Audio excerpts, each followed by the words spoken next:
সম্প্রতি লোকসভা ভোটের প্রচারে রাজ্যে এসে তোলাবাজি কাটমানি নিয়ে বাংলার শাসক দলের বিরুদ্ধে সুর চড়িয়েছিলেন প্রধানমন্ত্রী নরেন্দ্র মোদী। আর এবার সেই কাটমানির কথা শোনা গেল মুখ্যমন্ত্রী মমতা বন্দ্যোপাধ্যায়ের গলায়। বুধবার নবান্নে একটি প্রশাসনিক বৈঠক করেন মুখ্যমন্ত্রী মমতা বন্দ্যোপাধ্যায়। আর সেই প্রশাসনিক বৈঠক থেকেই কাটমানি রুখতে পুলিশ প্রশাসনকে কড়া বার্তা দেন তিনি। মুখ্যমন্ত্রী বলেছেন, কাজের নামে কাটমানি নেওয়া যাবে না। তার কড়া নির্দেশ, কয়লা বালি পাচারে বেআইনি কাজ করা যাবে না। প্রসঙ্গত 24-এর লোকসভা নির্বাচনে ভালো ফল করেছে বাংলার শাসক দল। তারা পেয়েছে 29টি আসন, কিন্তু অন্তর্তদন্ত করলে ফল বলছে 21-এর ভোটের থেকেও খারাপ ফল হয়েছে ঘাসফুল শিবিরের। রাজ্যের 90টি বিধানসভা আসনে পিছিয়ে তৃণমূল কংগ্রেস, পাশাপাশি পুরো এলাকাগুলিতে ফল বেশ খারাপ। সেজন্যই কি ফের কাটমানি সতর্কবার্তা মুখ্যমন্ত্রীর মুখে?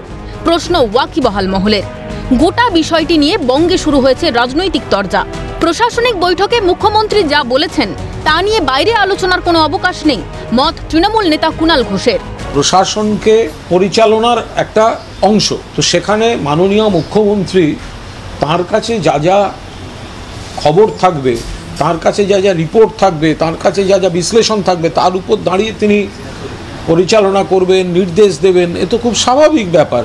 ফলে ভেতরে কি হয়েছে একটা প্রশাসনিক বৈঠকে, তা নিয়ে আমরা বাইরে আলোচনা করব। প্রশাসনিক বৈঠকে কি হয়েছে তা আমি সবই জানি, দাবি রাজ্যের বিরোধী দলনেতা শুভেন্দু অধিকারীর। আমার কাছে আছে, এখনো আছে। উনি ভাবছেন না 29-12 হয়েছে বা উনি 45%, আমরা 39% ভোট পেয়েছি, থামেনি, এখনো আসছে। ওনার মিটিংয়ে যা যা হয়েছে সব মিলে। কেন্দ্রীয় প্রতিমন্ত্রী সুকান্ত মজুমদারের অভিযোগ, মুখ্যমন্ত্রী যা বলেন ঠিক তার উল্টোটাই উনি করেন।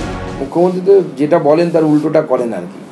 তো স্বাভাবিকভাবে দেখবেন যে আগামীকাল থেকে আসানসোল এবং তার সংলগ্ন এলাকায় কয়লার চোরাচালান আরো বেড়ে গেছে। কংগ্রেস মুখপাত্র সৌম্য এইচ রায়ের খোঁচা, বোতল থেকে ভূত বেরিয়ে পড়েছে। বোতলের মধ্যে এই ভূতকে আর ফেরত পাঠানো যাবে না।